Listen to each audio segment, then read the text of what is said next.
23 mars 2026 et l'on se retrouve pour les chroniques de la lune, ta guidance qui te parle de tes émotions et de la meilleure façon de les gérer. Cette semaine, j'ai effectué mon tirage avec le spirit de la lune de Marissa Rankin et Raquel Karingela. La première carte que j'ai tirée est celle de la lune de Maïs qui te parle d'abondance. Alors pour moi, mon petit rayon, je pense que tu es quelqu'un riche d'émotions, quelqu'un qui déborde d'émotions. Et tu sais les exprimer aux autres et tu sais aussi en recevoir tout autant. Je pense que tu es quelqu'un d'apprécié, d'aimé et tu en as conscience et tu éprouves beaucoup de gratitude pour ça. La seconde carte est celle du Verseau qui est surnommé le visionnaire. Alors, cette carte, elle nous montre que tes émotions t'aident à percevoir au-delà des apparences.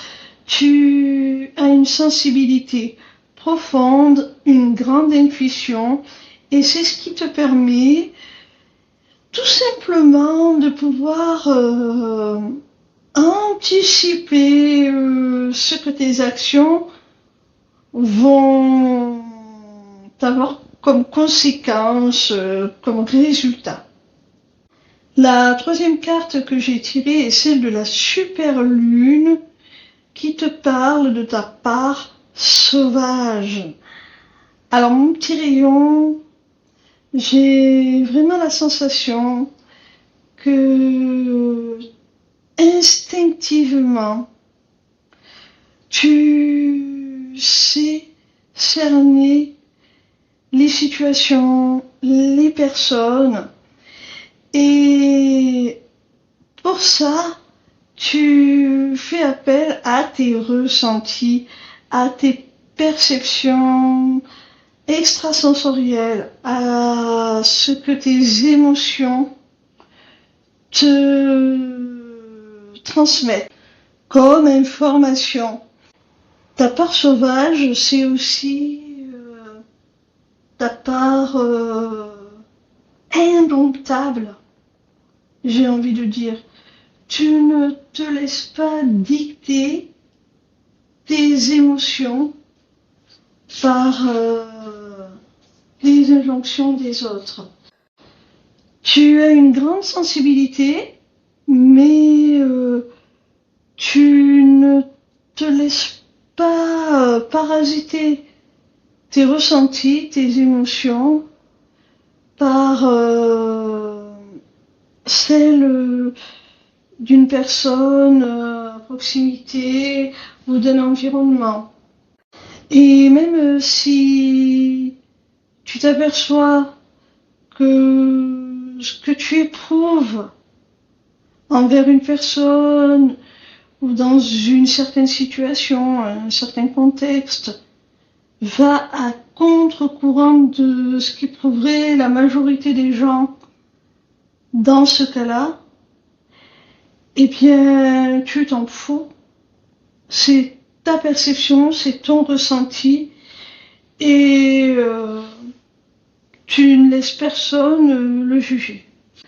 La quatrième carte est la numéro 2 du premier croissant qui te parle de conception.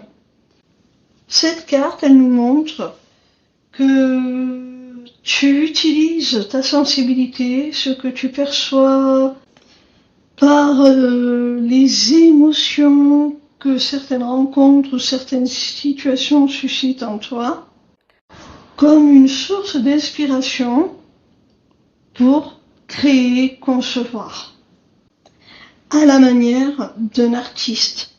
La cinquième et dernière carte est la numéro 23 de la gibbeuse décroissante qui te parle de reflet.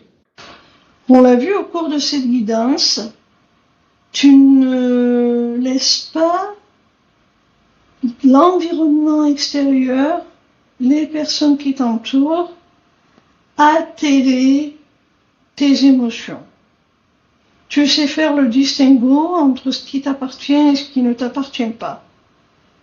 Mais il n'empêche que cette carte-ci, cette dernière carte, nous prouve que même si tu es capable de faire le tri, la part des choses et de te préserver de ce parasitage, malgré tout, tu conserves une grande empathie et quand c'est nécessaire, tu peux te mettre en position de miroir pour aider la personne en ta présence à mieux se comprendre, à mieux comprendre ses émotions et puis aussi